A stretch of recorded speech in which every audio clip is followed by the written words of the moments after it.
First, for long grain rice, you wash the grains. This is a pretty essential step. And I sometimes just put it in a bowl like this and wash, wash, wash. Look how cloudy the water is. That's all the starch that's coating the rice grains. And you really like to remove that if you want a really light and fluffy rice. Just rinse and then let it drain well. The classic stovetop method, 1 cup of water. We have 1 cup of rice, 1 tablespoon of butter, and a half a teaspoon of salt. Melt the butter, the salt should dissolve. Bring that to a boil. Add your cup of rice, which has been washed. Notice the water in the bowl is now absolutely clear, so we've gotten all that excess starch off the grains.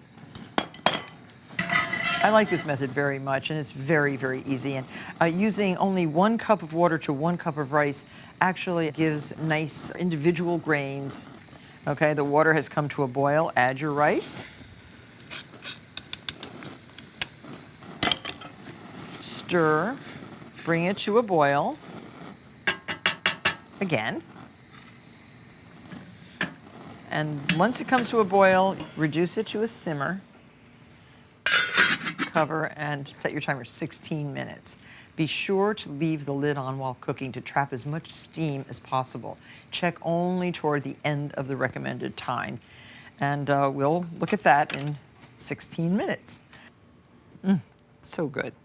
For very nice, fluffy individual grains, let that steam another 10 minutes off the flame. Well, the moment we've all been waiting for. 10 minutes are up. The rice has steamed. Now just fluff it with the tines of a fork. And it's nice all the way to the bottom of the layer of rice. There's no excess water in the pan. The rice is not sticky. The grains are individual. Very, very well cooked.